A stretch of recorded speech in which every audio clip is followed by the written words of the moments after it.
Hi, this is Pat McDonald, your host for Vote for Vermont, where our tagline is listening beyond the sound bites.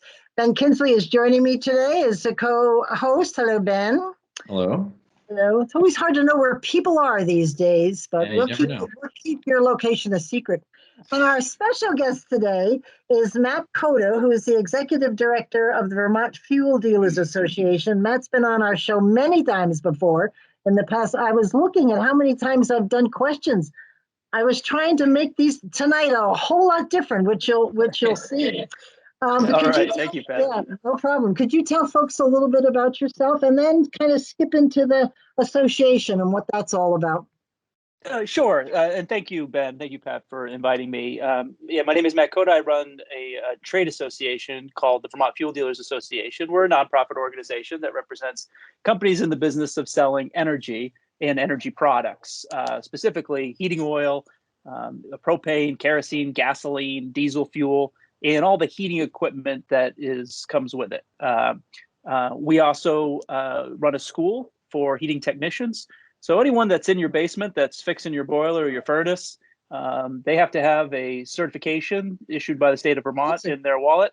And if they took that class that makes them capable of fixing your equipment, it's likely through our organization. So we provide all the technical training for all the heating technicians throughout the state. And there's thousands of heating techs and plumbers that are licensed and certified to install that heating equipment here in Vermont. So the Fuel Dealers Association provides that regulatory assistance. We provide that technical training for the blue collar workers that keep you warm at night.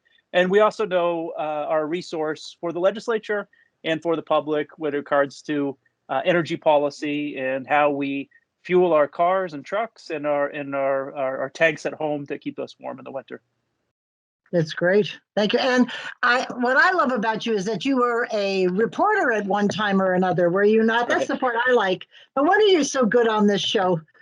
Well, I've been working for the Fuel Dealers Association for the past 14 years. But before that, I was a journalist. I worked at a TV station in California. I also worked at WPTZ right here in Vermont.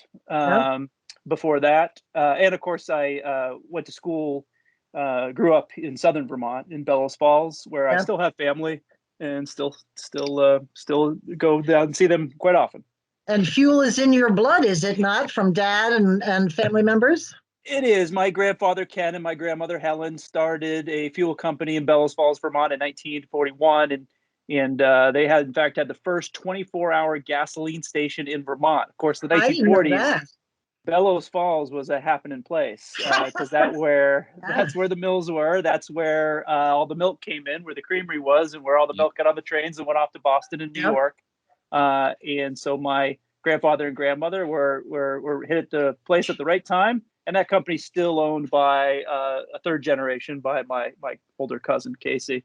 I went off to DC to go to school. Then I went off to California to be a reporter, only to come back to this industry, which I do love. I love the people who I work for because most of them are born and raised in Vermont and live in the community where they work, take care of their community members and their neighbors, and provide a vital, essential resource, which is heat, whether they're delivering the fuel or they're fixing up the heating system or they're providing the fuel for their cars and trucks. So I'm quite proud of the work we've done and the people I work for.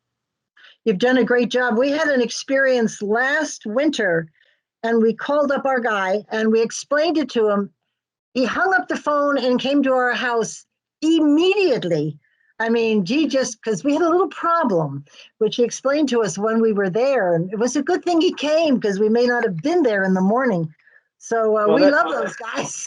Yeah, that often happens. You know, if you have a problem with your phone or your cable service, it's hard to call the CEO of that. But the name on the side of the truck is pretty often the person in the truck, or at least the person in the front office who answers the phone, and you can call them at home sometimes, although we prefer you call the answering service. Well, we called him at home and he came right away. Thank you. I had to do a little prayer for him because he sort of saved us big time. Anyway, let us move along. I don't, Ben, my first question has about 20 lines in it, so I'm going to take it and then you can move on because I looked at it and I said, how the heck do you summarize this? But we know that carbon tax, there was a headline in the media that said it's back. I don't think it's ever gone away, not in Vermont anyway. And there was an article written by Resources for the Future, and it was entitled Decarbonization Methods for Vermont. And it went on to talk about, I'm not going to read all this, but reducing greenhouse gases, carbon pricing, carbon taxes versus cap and trade, non-pricing policies, electric vehicles. And I thought maybe I bulleted them a little bit, and maybe we could talk about what you're facing as far as what's going on in your industry. If you don't mind, I'm going to just read them off and you can comment on them. Sure. Well, Okay.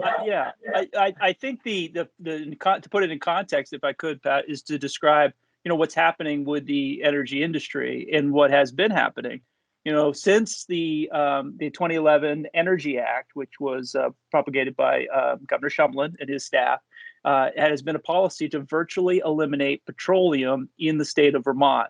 Right. The goal is to make all the electricity that we procure to be renewable, and for both heat and cars to be powered by electricity instead of gasoline, diesel fuel, heating oil, propane, and natural gas. But to understand the scope of that is, whether you're measuring energy in cords like wood, or your gallons like heating oil, or therms like natural gas, or electrons, kilowatt hours, as you do with electricity. The common language is called BTUs, and if you take all the BTUs together, 80% of those in Vermont that we need to power our cars and stay warm comes from fossil fuels. So it's an enormous lift to accomplish what the energy goals are, which is to eliminate the fuels we sell. And when you consider that how we heat our homes, half our homes are heated with heating oil. We have 20% of our homes are heated with natural gas, 20% with propane. 95% of our cars are powered by fossil fuels. So in order to meet the goals in the energy plan, to meet the goals in the Global Warming Solutions Act, it's a significant hurdle for them to just get there, even with all the benefits, all the carrots, all the rebates, all of that. Right. It's going to be extremely difficult for them to accomplish their goals unless. Here comes the kicker. Pay attention. Unless they put a ban.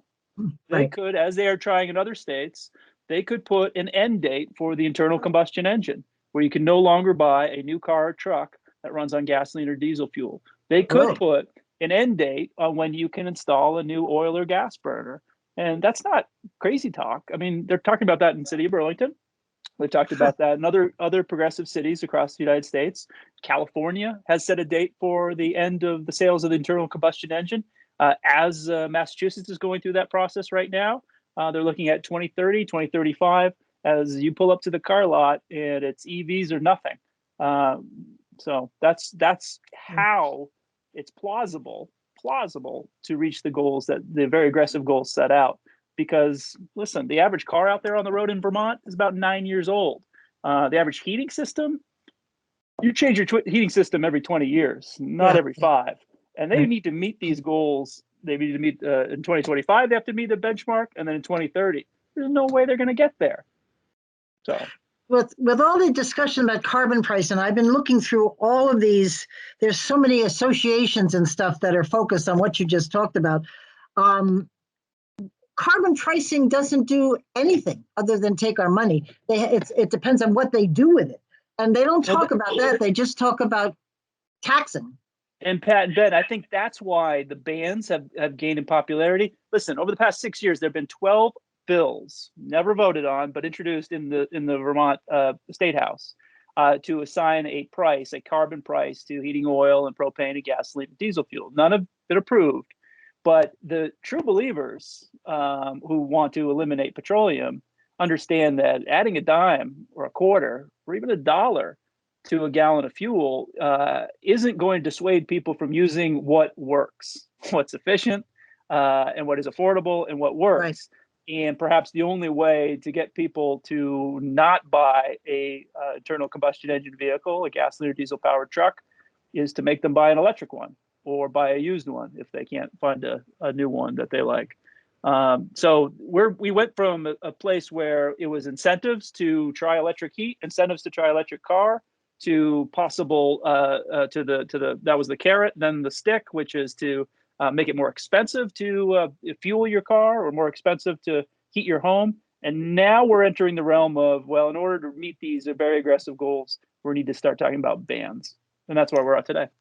Whoa. So I think that's interesting to me. So I think, the legislature has largely ruled out, at least in my understanding, looking at a carbon pricing scheme for this legislative session. They've kind of tabled that. At least the leadership of the legislature seems to be tabling that.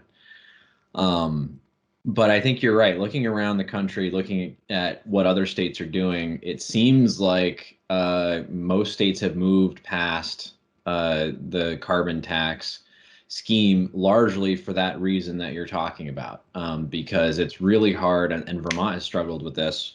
When you increase the price of things that people need, like transportation, you need transportation to get to work, and you also need fuel to put in your heating tank to keep your house warm. Those things have an outsized impact because they're not scaled. They have an outsized impact on low income people. That's right. And that is where again and again, when advocates for a carbon tax try to push it through, that's what they run into, and it doesn't go anywhere. And so now we've kind of moved past that to like what you're talking about, to just, either offer stronger incentives or offer the sticks, so like California banning internal combustion engines sold after the 2035, I think is what their target is. That's right. That's right. Well, that's absolutely right, Ben. I mean, when you look at any type of consumption tax, it is inherently regressive, right? The millionaire living in Burlington, driving a Tesla, sure, he's fine, put another 50 cents on a gallon. But for the rest of us, it becomes difficult to work and live in a cold rural state where a Prius isn't going to cut it, that you need a truck in order to travel our dirt roads, where you need heating oil in order to stay home, stay warm in the winter. And so, yes, by its nature, a carbon tax is regressive.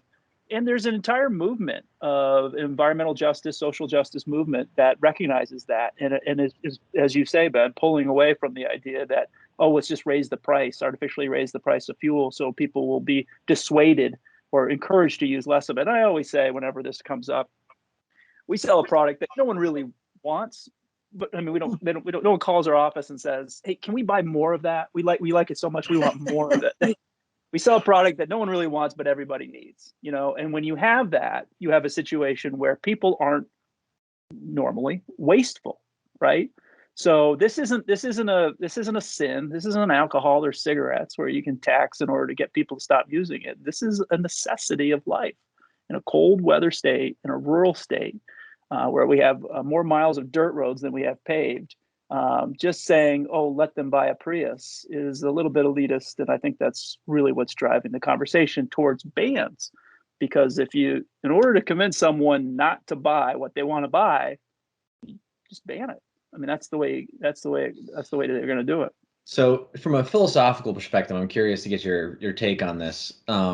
So, pretty much every auto manufacturing company under the sun has said they will have an electric version of their main product lines by the mid 2020s. So within the next 5 years, they'll have an electric version of pretty much all of their main auto lines.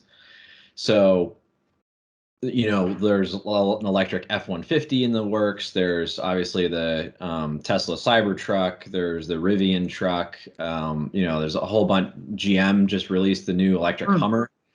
This is the direction that car companies are moving. The market is moving this direction. Absolutely. At least in terms of automotive industry. Do we actually need a mandate to move it that way, since it seems like the market's moving that way on its own? Right. And there are significant incentives in Vermont and federally still to purchase electric vehicle versus one with an internal combustion engine. So that is still in place. And you're right, as if once the manufacturer can produce a electric vehicle with 300 miles of range and can do it for the same or less cost than internal combustion engine, there's no question that people will make those choices. But as long as there's doubts or concerns about the ability to use an electric vehicle in a cold rural state, as you know, I mean, the other thing to keep in mind is, you know, half the cars on the road aren't cars. They're crossovers, they're SUVs, and they're trucks in Vermont. That's because that's what people want to buy. They don't want to buy small sedans. They want to buy crossovers, SUVs, and trucks.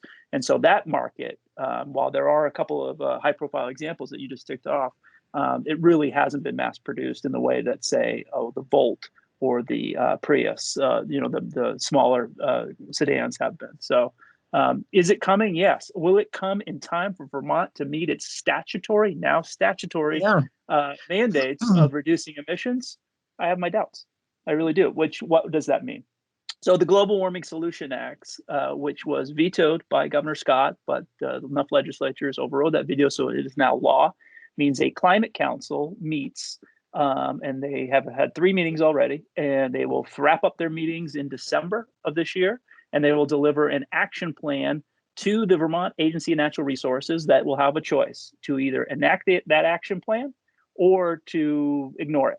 If they ignore it, there's no question they'll be sued. The state of Vermont will be sued and for not enacting the action plan. If they receive the action plan and they say we'll enact it, but there's a cost to this, then the legislature, not this year but next year, will have to figure out how to fund it. Now they could fund it with a tax on heating oil and gasoline and diesel fuel, or they could raise the property taxes, or they could raise the income tax. They could do a number of different ways, but eventually the bill will come due. The legislature will have to determine whether or not they want to pay for this action plan, and that will be the focus of the next election in 2022, I do believe. However, there is certainly a possibility that they could come up with an action plan over the next 11 months that doesn't involve the tax because it isn't funded to any large degree.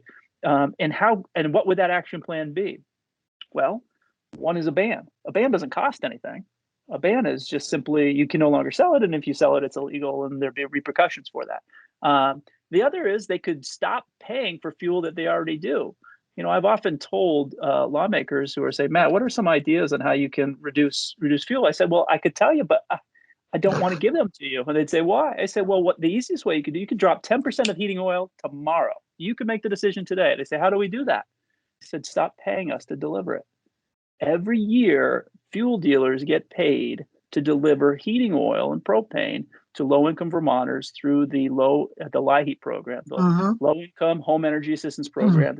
The Fuels Children and Families pays us to deliver fuel to people that can't afford it. Why? Because it is an essential good, an essential service that we need to help make sure that those that can least afford it can stay warm in the winter. This is a survival mechanism. They don't have to pay us. They don't have to provide this. They could say, hey, if you want to stay warm in the winter, go install an electric heater because we're not paying for fossil fuels. They could do that, and that doesn't cost any money. I don't think they will. No. Because they understand that that is a foolish way to achieve our climate goals, is to harm the people that most need help. I just need to, you said install an electric heater. If I remember when I was growing up, electric heaters were dangerous, fire, and they were also very expensive to run. So I don't understand the balance here. I mean, if you're going to put something in, it's got to save us money and be safe. But while we're at it. So there's 2 kinds of electric heat. There's the electric heat that's been around for as long as the toaster oven's been around, which is resistance heat, which is if you see the baseboard resistance heat, you can see the coils. Right. And that is the most expensive way to heat your home. Right. Does it work? Absolutely. Does your meter spin like a top? Yeah, it does. And it's very expensive. There's another more efficient way to use electric heat. Use something called a ductless mini split or cold climate heat pump. The Mitsubishi company, a lot of different manufacturers of it, but you'll see a lot of them. And we've installed tens of thousands of them over the past 5 years. And they do 2 things pretty remarkably. First of all, most of our homes in Vermont and throughout the Northeast are what we call hydronically heated homes. They heat water. We have a flame that heats up water that runs through the pipes, that either through radiant or baseboard, and that's how furnace is hot air, right? But most of our homes don't have any ductwork. They're older homes and they're hydronically heated homes, very efficient. Gas or oil or wood heats up the water, which is distributed through your home through pipes. Now, in that case, it's very hard to have central air, right? So you have these window rattlers, which are horribly inefficient air conditioners. Well, in comes these devices called cold climate heat pumps, which deliver air conditioning, a very efficient, quiet air conditioning to all these hydronically heated homes with boilers. And when you turn the dial, they also provide hot air as well. Now, they work great in the fall. They're like convertibles. They're fantastic in the summer because they provide air conditioning. They're pretty fun in the fall and the spring, but do not try to use them in the middle of the winter. Now, if you had solar panels and R30 insulation and really well built and a pellet stove, could you get by without using any oil or gas? Sure, but that's the exception to the rule. The vast majority of us do not have that level of insulation. And so you need a central heating system. You need a fire in the basement that's going to heat water or air that will supplement what a cold climate heat pump can do. So they're great devices. We've installed thousands of them. Customers love them for the air conditioning, but none of them, very few people can install a cold climate heat pump and not fill their oil tank. Interesting. And they also start losing efficiency at a certain point too. When it starts getting to a certain temperature outside, they start losing some of their efficiency, I believe. So right. So they've absolutely cut into sales of heating oil and propane. There's no question. We see the numbers, but not to the extent that that perhaps some people are hopeful. So we often hear people say, "Oh, don't bother filling my tank. I got a cold climate heat pump this summer." And we say, "Okay, call us when you need us." Yeah, we'll see you in January. Right. We're a winter peaking state. What that means is that we have the largest demand for electricity on the coldest day of the year. Now, this is the opposite of what they have in Arizona and Florida. The hottest day of the year in those southern states is when they're peaking, when they need the most amount of electricity, right? So and this is before we decided we wanted to switch 80% of our BTUs over to electricity. So the reality is what happens is on the coldest day of the year, when the electric load is the most, when everyone's got their cold climate heat pumps turned up to high, what ends up happening is the grid is short. So what they have to do is they have to fire up the on-demand plants. Now that's not solar, that's not on demand, that's not wind, that's not on demand. On-demand plants are what? Oil, gas, coal, fossil fuels. So essentially, when it's coldest, we're being heated by fossil fuels, even if you're using electricity. But here's the something to keep in mind. When you fire up a coal plant in Connecticut or New Hampshire, or a gas plant in Connecticut or New Hampshire, and you send all those electrons to Vermont to run your green cold climate heat pump, 60% of that energy is lost in line loss. Those electrons traveling from the coal plant to heat your home at 2 a.m. in the January. Wow. You're losing 60% of the energy. Wouldn't it be better?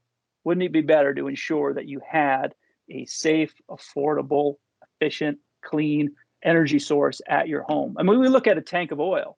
That's energy storage. A cord of wood in your front yard, that's energy storage. Vermonters, the idea of putting all of your eggs in one electron basket, your car, your heat, all your lights, all dependent on electricity, just seems risky to me. You drive by most Vermont homes and you'll see what? You'll see maybe an oil tank or a propane tank. You'll see a cord of wood. Maybe you'll see a generator. It's a pretty risky endeavor to live on the back 40, live off a dirt road, and not have either a generator or at least a cord of wood, because if power goes out, you don't want to be left without any options. Yep. Sounds like our house. We've got all those things. Can we just talk a little bit about the council itself? The governor vetoed it for a reason. And I picked out a quote that he said that he thinks that from a constitutional standpoint, these 23-person unelected council members, they're just unaccountable, period. And they have a lot of authority have a lot of latitude to do stuff. And I'm just surprised that they're expected to submit a report in such a fast turnaround? I mean, what are they getting input from people, or are they just putting this report together and there you go? So I've attended 3 of the meetings, and they are taking. I give them credit; they are taking testimony. Some of the people involved have been involved in other similar type of meetings that Governor Douglas and Governor Shumlin and Governor Scott have formed, these climate meetings. Right. All talking about good ideas, but the reality is that if you want an energy transformation in which you take 80% of the BTUs that we currently use, 95% of the transportation fuels, 75% of the heating fuels, and you want to change them over to electricity, and you want to make sure that electricity is renewable and not dependent on the coal plant on those peaking days. This is going to take something more than just meeting via Zoom for the next 11 months. Right. It's going to take money, and it's going to take really tough choices. So tough choices in terms of limiting the ability for Vermonters to choose how they heat their home and choose how they drive their vehicle. And it involves raising money in order to help people transform to use electricity. So yes, there are some very significant, the Global Warming Solutions Act absolutely makes it more difficult for people to ignore the goals of the state of Vermont, which was set out in the 2011 Energy Act. And we're way behind all those goals, right? It's time to re-examine what those goals are or what those deadlines are. I mean, that's the reality. I mean, either we're going to come to the cliff where we go, okay, we have to take some really drastic action in order to meet these mandates, or they change the law. And we're not there yet, but we will be. I mean, if we're talking about, well, we shouldn't pay fuel dealers to deliver heating oil to low-income Vermonters, we're going to be there. We're going to have that conversation. If they're talking about, well, the only way we can convince people not to buy a gasoline-powered car is to add $1 per gallon carbon tax to it, we're going to be having that conversation. Or if they talk about, well, the only way we can really stop people from driving trucks and cars that use gasoline and diesel fuel is to put a ban on their sale, we're going to have that conversation, and people are going to say, well, maybe we should push back these deadlines. Not that we don't agree that these are good ideas to reduce carbon emissions. There's no one saying that. But I'm just here to introduce reality to the conversation, which is, how do you get 95% of vehicles on the road to change, to convert? When we hold on to our cars for 9 years, how do you get 75% of the heating systems in Vermont to put in electricity when that's we change our heating systems every 25 years?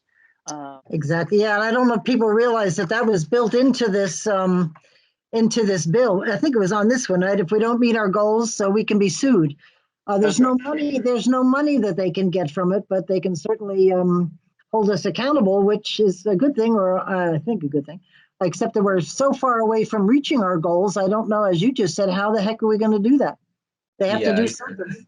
And this is one of those things, again, to go back to, the looking at all the mechanisms you have to pull, right? And we've talked about a lot of them. We have a carbon tax. They've been trying to do that for 5, 6, 7 years.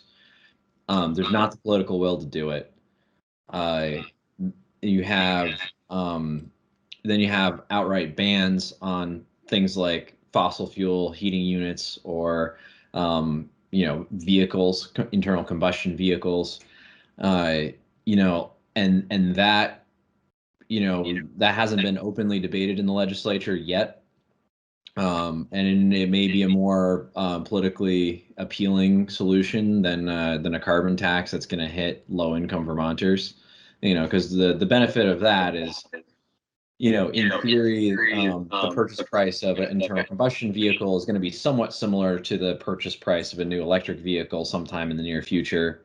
So those two things are closer to being comparable. And, most low-income Vermonters don't buy new vehicles anyway. They buy used vehicles, and that, in theory, wouldn't impact the price of used vehicles, although that may or may not be true, because if we look at California, people are already predicting that the cost of used vehicles is going to go up in California because there's going to be demand for them, because that's the only way you can get an internal combustion engine.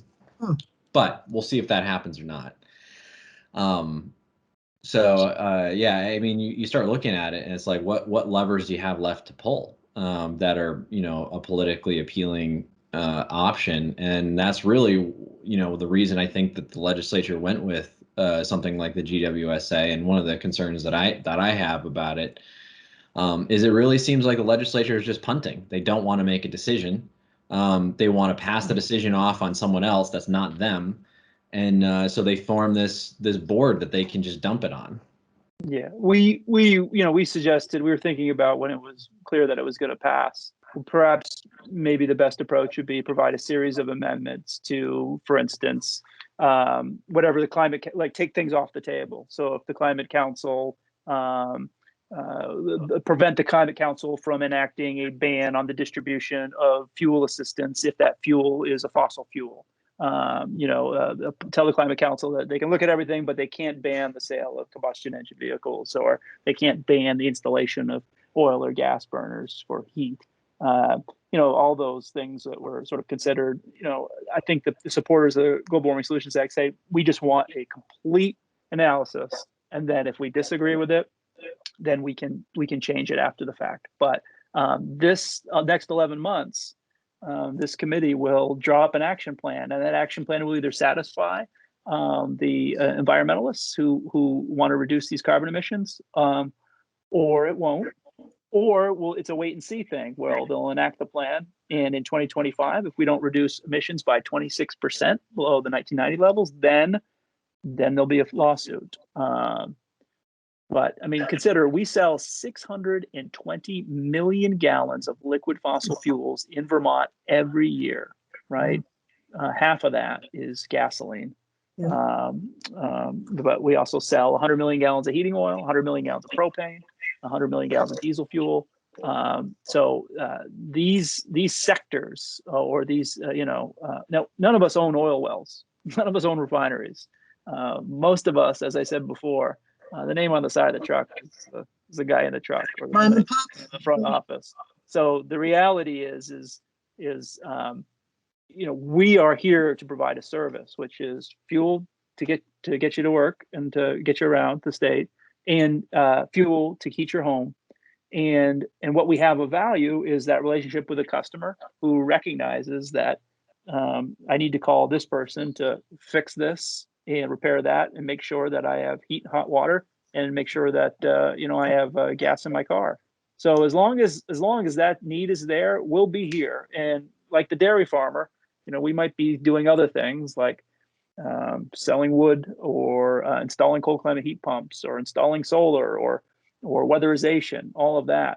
But the core of the business is not going to go away as quickly as some would like, which is providing this essential good to Vermonters to make sure that they can continue to do the things that we need to power the economy. They continue to plow the roads, pave the streets, and to go to drive people in the ambulances and the fire trucks and all that stuff that the city needs, towns need, the state needs.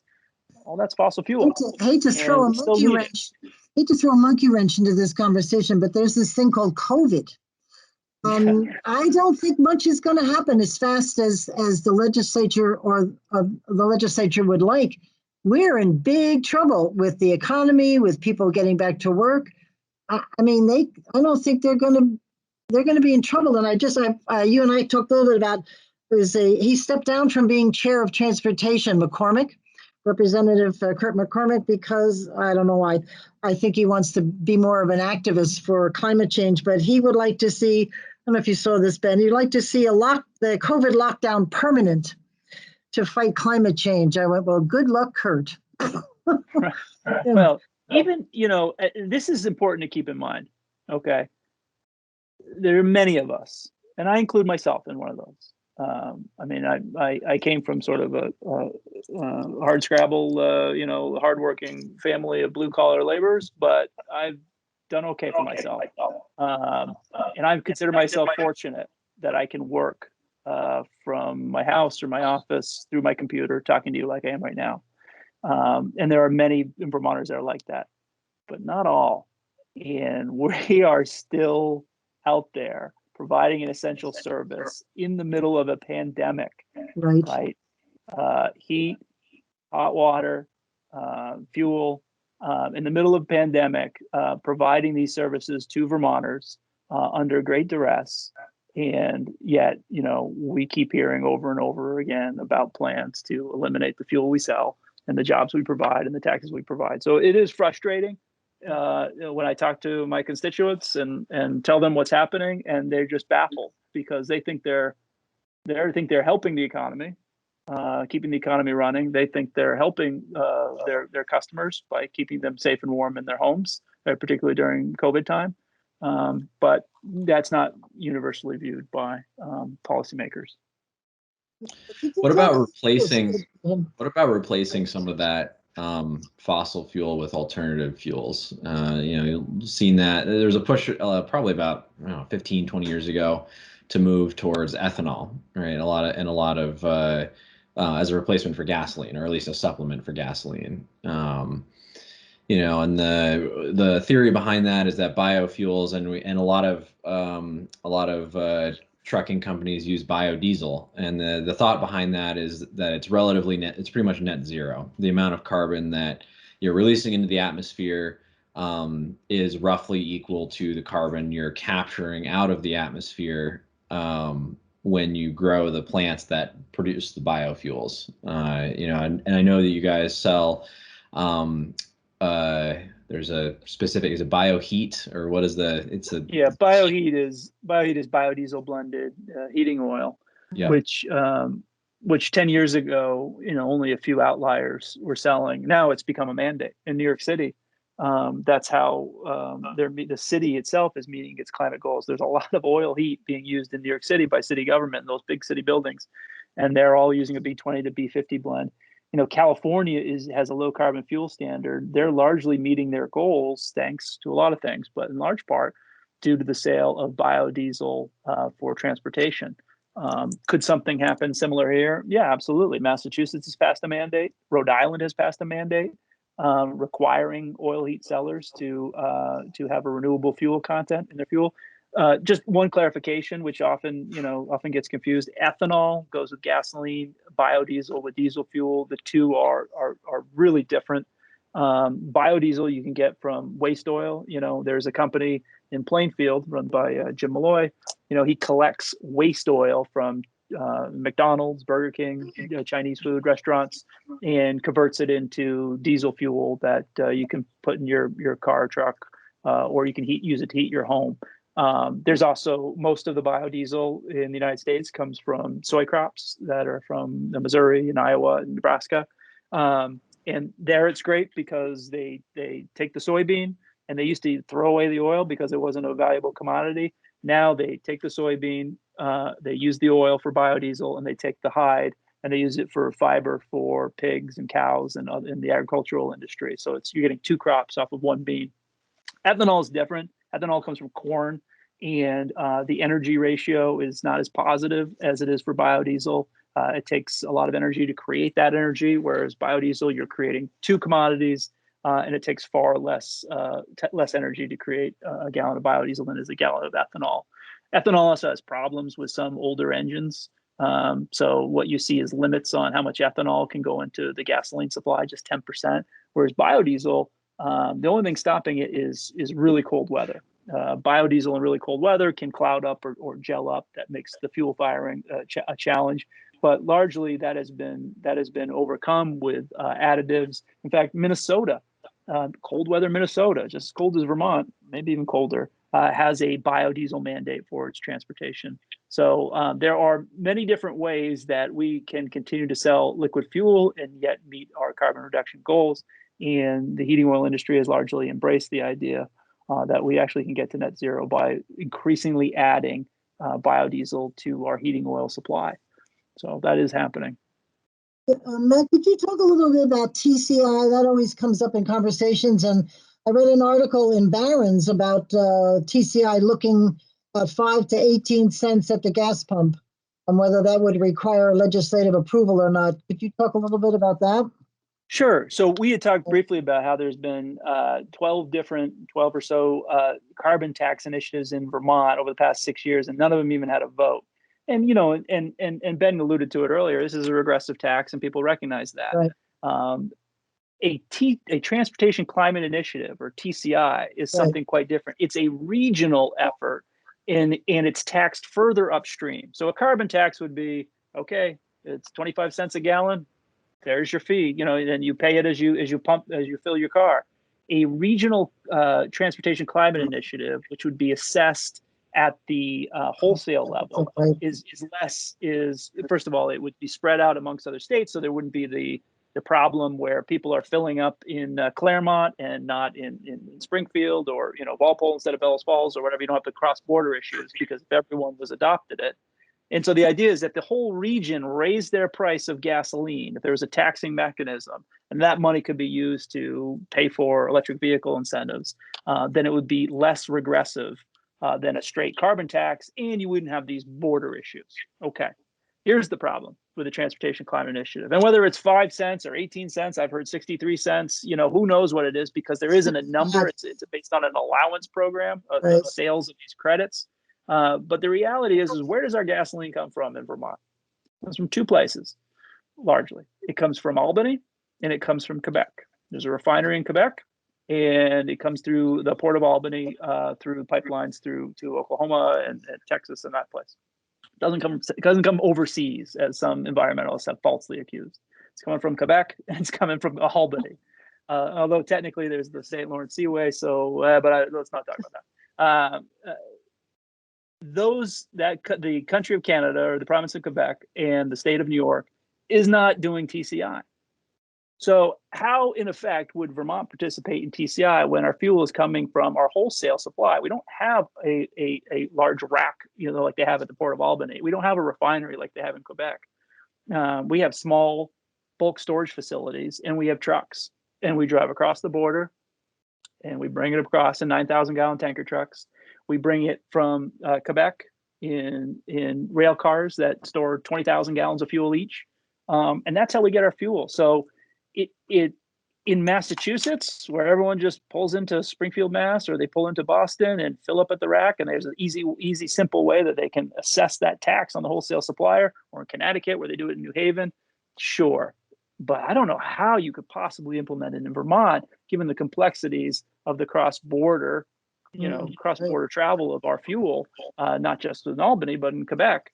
And the small, I have a number of members who are transporters. They drive a tractor-trailer truck and a 9,000-gallon tanker, and it's their business.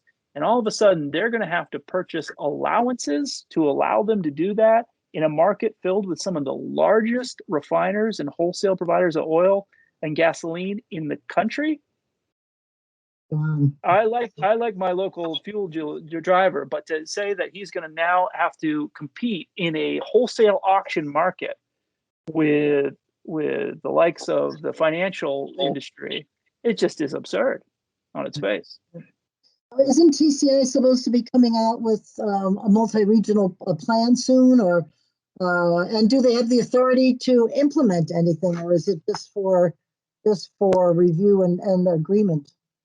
Well, that's a great question. So what has happened is COVID slowed things down, no question. But what it also did is they all got together and they said, okay, are you in or are you out?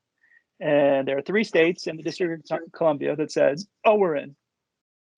And there are a few states that said, we're out. That's New Hampshire. And there are a number of other states that have said, let me think on it. And either their legislature will compel them through, just like the Global Warming Solutions Act, or individual governors will sign on. Our governor has not signed on to it. Whether the legislature will compel him through legislation to do so, or whether he'll do it on his own, it's still to be determined. But as an organization that represents companies that would end up paying this tax, either indirectly or directly, we just want to make sure that if it does happen, that it happens in a way that is possible, that's feasible. Right? We have a taxing infrastructure right now. It's called the excise tax. It pays to fix our roads. We pay $100 million a year, 31 cents a gallon, into the fund that pays to fixes our roads and bridges. So now it's going to 6 to 20 to 63, whatever the number is, you're adding on top of that, and it's going to a regional entity. and yet you're going to have to pay 10, 15, 20% of that money to enforce it, to make sure people aren't cheating the system. I mean, this is significant.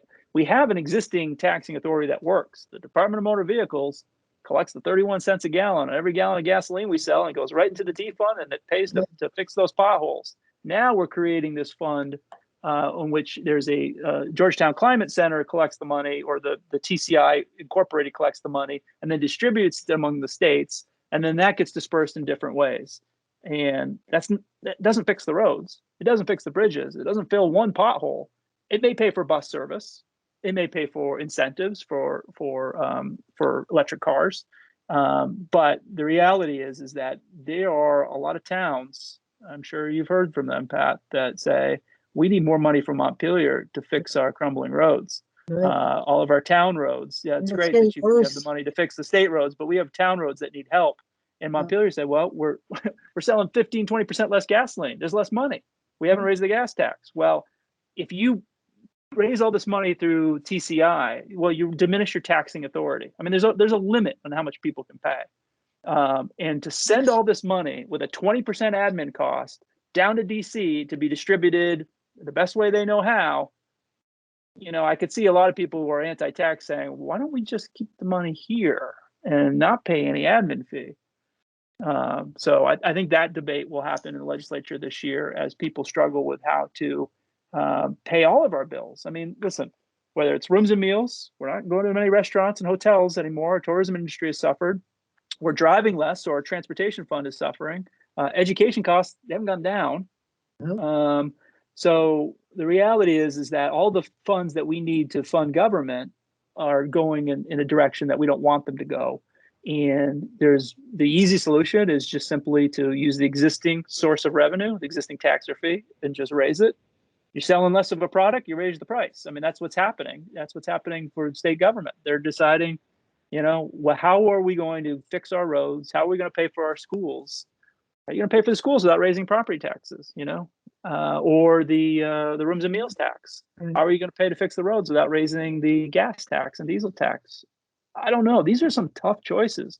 Pat, when you were in the legislature, you faced some tough choices, but I think this legislative session, they're really going to struggle with how to balance the need to keep our roads clear and safe and pay for our schools versus the ability for us to pay for the taxes that do all those things.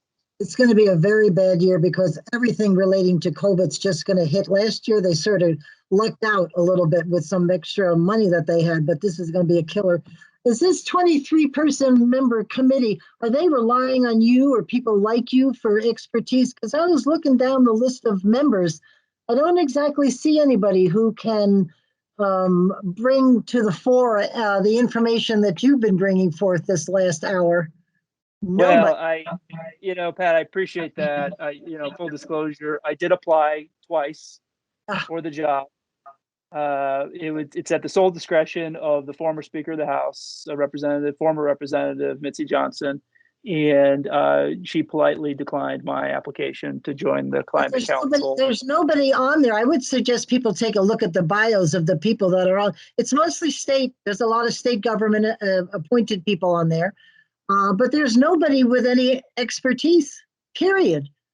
Well, one of the things that and you can see, for anyone at home, go to vermontfuel.com/GWSA, and you can see sort of the outline of who's on it, what their job is, what they need to do in order to comply with the law. And you can also see some public comments that I made in a video clip. And one of the last ones I made was simply, we're doing they did an incredible deep dive into how soils can absorb carbon, something that Ben alluded to, how the forest absorb carbon, how important that is when calculating our emissions. And I said, that's all wonderful. And we learned quite a bit. I said, but this Climate Council is tasked with figuring out how to virtually eliminate all of the petroleum products we sell, all 620 million gallons we sell every year. It would be good for the Climate Council to hear about how that fuel is sold, who sells it, what it's used for, and how it's distributed in the state of Vermont. And I just so happened, by doing this job for 14 years, by having it in my blood, since I was riding a shotgun, my grandfather's tractor trailer truck to do oil runs, I happen to know a lot about it. And I volunteered my time, and I hope they consider it. I hope so too, because I'm just so impressed about how much you've absorbed and how much you know about this industry. And they need to understand too, because there's always a ripple effect. You think you know one thing, but you don't understand, the domino effect down the road and how something will blow. I still don't get a sense for how they're going to get there. And I don't mean to keep beating the dead horse here, but I don't understand what the end game is. Because if it's to eliminate, you can't. I don't get it. Maybe I'm out to lunch yeah, here. I mean, it's got to be, in order to do it, there's not one solution, and I think the Climate Council recognizes that. But job one is to increase the amount of renewable electrons flowing through the state. It's not, you can't simply say let's everyone just buy an electric car or use electric heat.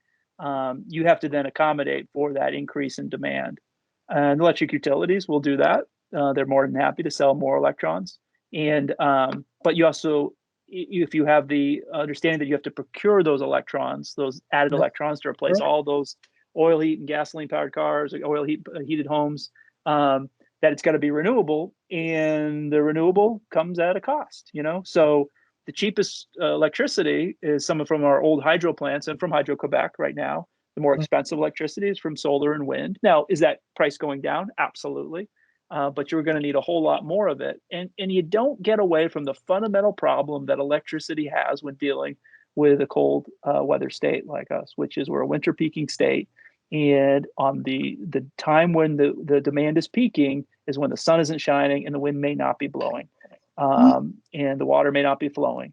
And in that point, you need a fire. You need a fire created by wood, oil, or gas, or coal, in order to spin those steam turbines to get the electrons flowing. And if it were me, would I rely on electricity if I lived on a dirt road? Heck no. I'd have a wood pile. I'd have a gas stove. I'd have an oil heat, and I'd have a generator if I could. I mean, that's the way you can protect yourself. To say that we're going to provide all of our electricity, how we're going to provide all of our energy needs through electricity, it's just putting all your electrons in one basket. It just doesn't make a whole lot of sense. And most Vermonters know that. Most Vermonters are diversified. I mean, talk to many Vermonters that I know have more than one job. You think they're going to have just one energy source for their heat, for their lights, and for their car? I don't see it happening. Well, I don't see anything we're doing is going to actually reduce global warming or make it stop, because we are such a tiny state. Even if we did absolutely everything they want, it wouldn't move the needle in my mind, even half an inch. It just wouldn't move it so much. We're so tiny. Well, I mean, that is certainly true. I mean, we're insignificant. We're the lowest. We have the lowest consumption of fossil fuels of all 50 states. Even though we're a cold weather state, we sell 620 million gallons of liquid fossil fuels in Vermont every year.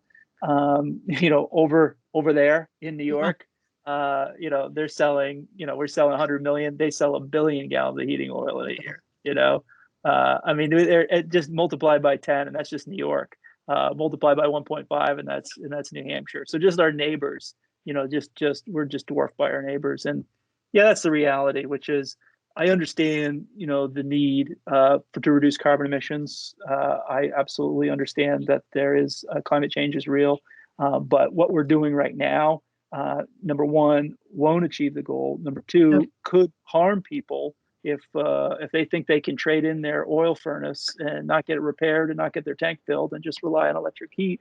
They might be mistaken when they need it most. And the fact of the matter is we're still a rural state. And handing out $4,000, $5,000 rebates to get a Prius or a Tesla, that might help some folks that already have the means to buy a new car. But as Ben said earlier, most Vermonters don't buy new. We buy used, and we keep it for 9 years. So the fact that we'd be considering a TCI tax or a carbon tax or some other fee in order to make it a little bit easier for someone with the means to buy a new Tesla to get a little bit off the sticker price, that's shameful. That is disgusting. I don't know if we answered the question about what authority does TCI have?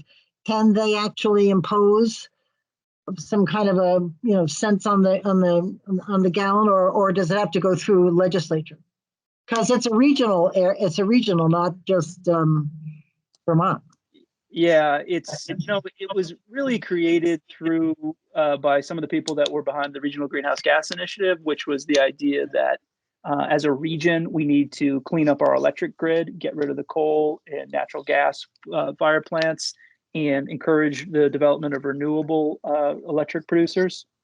And so what that did is there's only a small number of electricity producers, and they had to diversify how they produced power or else pay into this fund. And that has largely worked, and in part because all the coal plants are being retired as natural gas became more plentiful and inexpensive, which is a lower carbon fuel than coal, but it's still a fossil fuel. And as the price of solar and wind has gone down, that program has worked. But there's a very small amount of electricity producers versus the number of entities, regulated entities under Transportation Climate Initiative that distribute fuel, by magnitude times 10 in terms of how many different little trucking companies are bringing fuel across the border, how many different refiners and wholesalers, and tracking, because you don't want to pay the tax twice, but you want to make them sure they pay once, at least once, where that point of taxation occurs.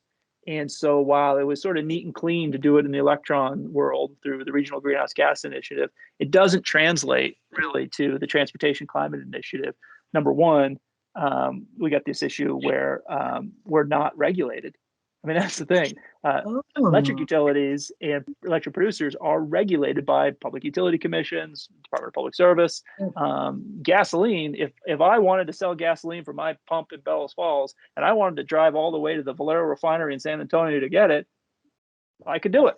It wouldn't make any business sense, but I could do it. Or I could drive to the Port of Albany and pick it up there. So there's nothing that says where you can or can't buy fuel in the United States. It is a competitive market, and it is an extremely competitive market where everyone is fighting over a couple of cents per gallon. So you're going to bet that people that I work for, if this does pass, want to make sure that everyone, that it's supplied fairly and evenly, and no one is skirting the law in order to avoid tax. Right. Well, Matt, we are out of time, but as per usual, it's always fun to have you on and talk about these issues, and you obviously know a whole bunch about all of this stuff. So it's always a pleasure. Well, I'm glad you're still doing it, even remotely, even from your undisclosed locations. I think it's undisclosed great to keep this up. I don't want to say where he is, right? Is it? I'm here in my house in Berlin, but that's. I'm still at the office. So. I see. I have from the studio. Yeah, I got a banner from the studio and everything. Yeah, it's in the back. Anyway, thank you very much. It's great seeing you. You too. We'll see you. Bye all. Thank you all for tuning in. We'll see you next week. And in the meantime, keep listening beyond the sound bites.